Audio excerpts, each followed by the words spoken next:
Good afternoon अनि नमस्ते। तपाईहरुलाई मेरो च्यानल यात्रा पाइलामा स्वागत छ। आजको मेरो वक भनेको प्रिन्स हेनरी क्लिफ हुँदै हुँदै ग्रान्ड क्लिफ हुँदै हुँदै म लोरा क्यास्केड आइपुगेको छु र म त्यो आउँदा आउँदै बिचमा जति पनि भ्यूजहरु छन्, जति पनि डिफिकल्टी छ बाटोमा, के कस्तो छ भन्ने कुरा सबै अपडेट गर्छु। त्यति जेलसम्मको लागि मेरो भिडियो अन्तिमसम्म हेरिदिनु होला। धन्यवाद।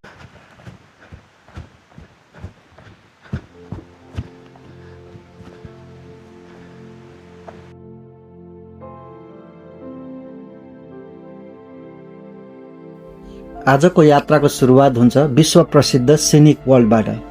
बिहानको चिसो हावा, हरियाली जंगल र गहिरो उपत्यकाको दृश्यले मनलाई तुरुन्त शान्त बनाइदिन्छ।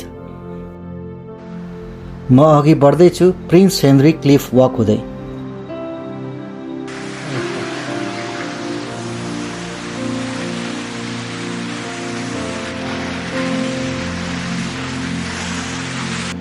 यो बाटो केवल हिँड्ने मार्ग मात्र होइन, प्रकृतिसँगको एउटा साक्षात्कार हो। बीचबीचमा देखिने झरना, चट्टानका भिरहरू र तल फैलिएका विशाल उपत्यकाले हरेक पाइला झन् रोमाञ्चक बनाइरहेको छ।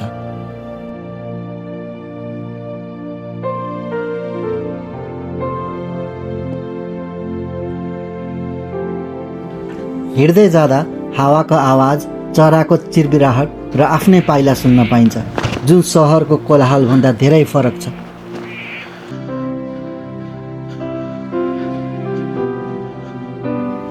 यहाँ आइपुग्दा लाग्छ यो यात्रा केवल गन्तव्यमा पुग्नको लागि होइन, तर हरेक पाइला महसुस गर्नको लागि हो। यदि तपाईँ पनि शान्ति, साहस र प्रकृतिको नजिक हुन चाहनुहुन्छ भने यो यात्रा अवश्य अनुभव गर्नुहोस्।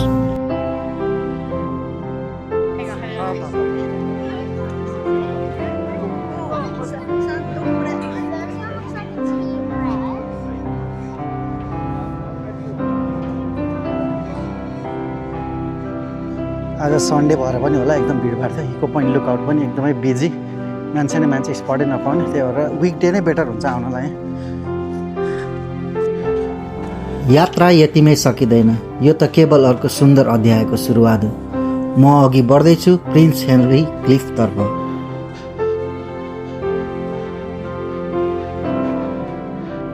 यो प्रसिद्ध प्रिन्स हेनरी क्लिफ वक करिब 7 किलोमिटर लामो पदयात्रा हो, जसले कटुम्बादेखि लोहरासम्म जोड्छ। म अहिले यो सुन्दर बाटोमा अघि बढ्दैछु, जहाँ हरेक पाइलासँगै नयाँ दृश्य खुल्दै जान्छ। एकातिर गहिरो उपत्यका, अर्कोतिर हरियाली जङ्गल र बीचमा यो शान्त यात्रा, साँच्चै मनलाई शान्त बनाउने अनुभव। यो बाटोमा हिँड्दा समय बिस्तारै बगिरहेको जस्तो लाग्छ र हरेक साससँगै थकान हराउँदै जान्छ। प्रकृतिको बीचमा मानिस आफैसँग नजिक हुन्छ।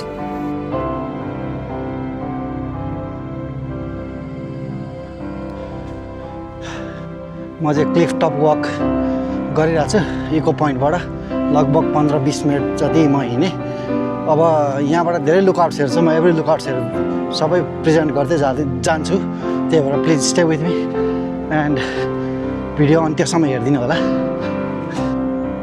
यहाँ एउटा सानो लुकआउट रहेछ, यहाँ जाउँ भनेको। यहाँ चाहिँ अनस्टेबल ट्री अरे, ट्री अनस्टेबल भएको कारणले गर्दाखेरि इन्ट्री नहो भनेर भनिरहेको छ। So I am going heading straight to Grand Cliff.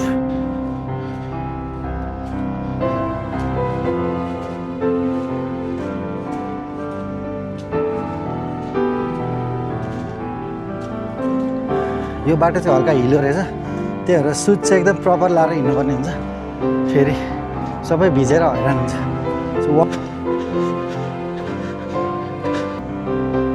Wow,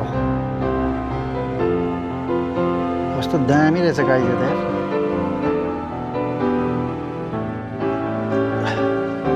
piece, wow, यो भ्यू झन् दामी क्या। Oh my God,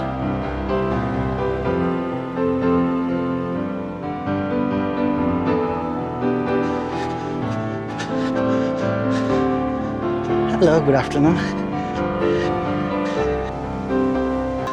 grand Cliff walk हिँडेको नि 40 मिनट्स जस्तो होइन, 40-45 मिनट्स भएछ। अब यहाँ खाजा खानु पऱ्यो, भोक पनि लाग्यो। बस्ने ठाउँ अघि दुईवटा थियो, त्यो छोडेर अर्कोमा खान्छु भनेर चाहिँ let's see if I can find.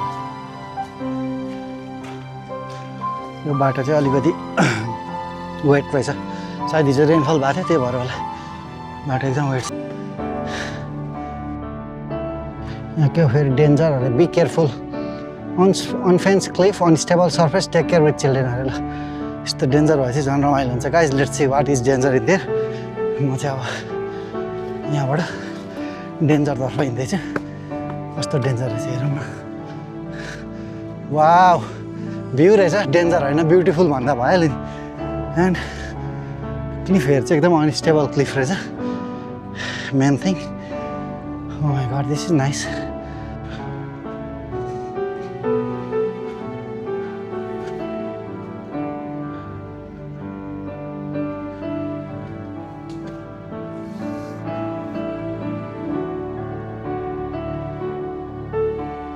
Guys nearly 1 hour walk भयो इको पोइन्टबाट थकाइ लाग्यो एकछिन रेस्ट गर्छु खाजा खानु पऱ्यो एकछिन स्यालेड छ गाइज खाने हो स्यालेड भेरी ब्युटिफुल हेर्दा पनि राम्रो छ मिठो होला जस्तो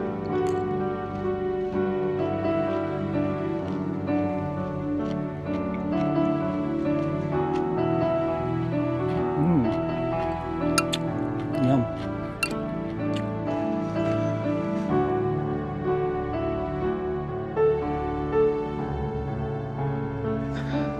फेरि यो जङ्गल वक सुरु भयो आई डोन्ट नो मेबी अब आई गेस आधी घन्टामा पुग्छु होला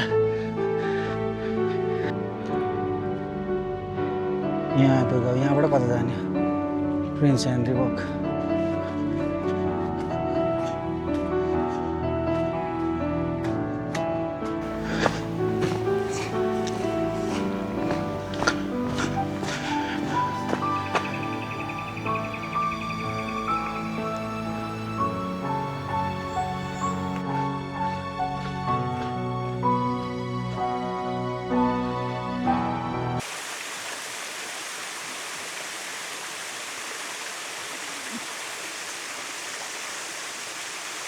गाइज म चाहिँ यो जङ्गलभित्र हिँड्दैछु आई डोन्ट नो कहाँ हो यो लोरा क्यास्केटतिर हिँड्दैछु एकदम साइलेन्ट छ क्वाइट हुन थाल्यो एकदम रमाइलो एसएमआर साउन्ड सुन्दै हिँड्दैछु स्टे विथ मी अब वाटरफल पुग्छु होला सायद वाटरफल पुगेर अनि त्यसपछि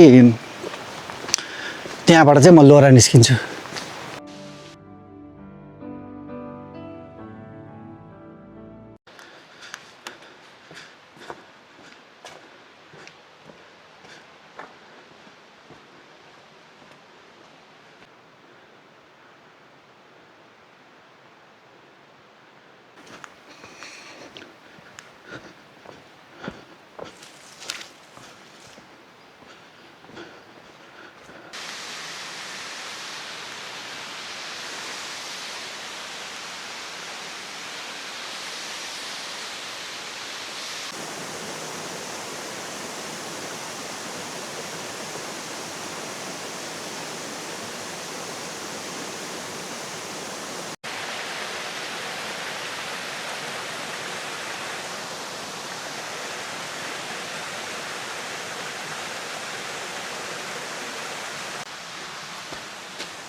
Oh my god, uphill just sit there.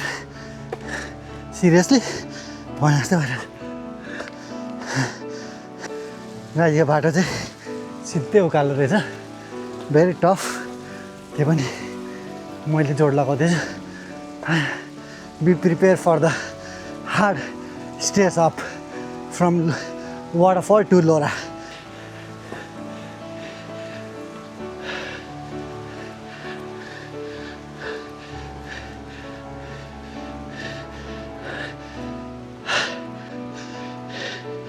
फेरि अर्को ल्याडर आयो guys it's pretty tough to go up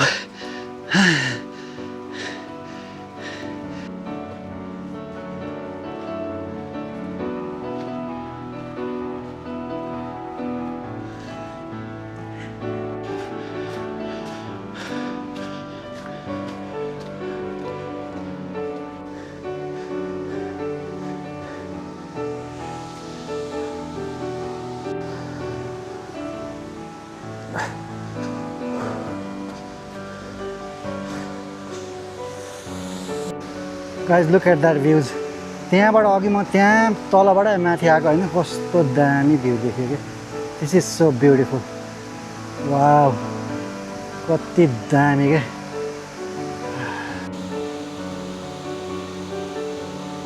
बाटो अझै पनि यस्तै छ look at this guys steep stairs होइन अझै पनि बाटो त कहाँ सकिने यार सेम वे बाटो त्यस्तै छ सबतिर अझै फेरि अर्को लुकाटा यो चाहिँ लोरा क्यास्केट रहेछ म चाहिँ लोरा क्यास्केट आइपुगेँ त्यो अघिको वक लोरा क्यास्केट रहेछ यहाँबाट वाटरफल हुँदै तल जाने रहेछ अनि पानी चाहिँ यही रहेछ यहाँ भएको पानी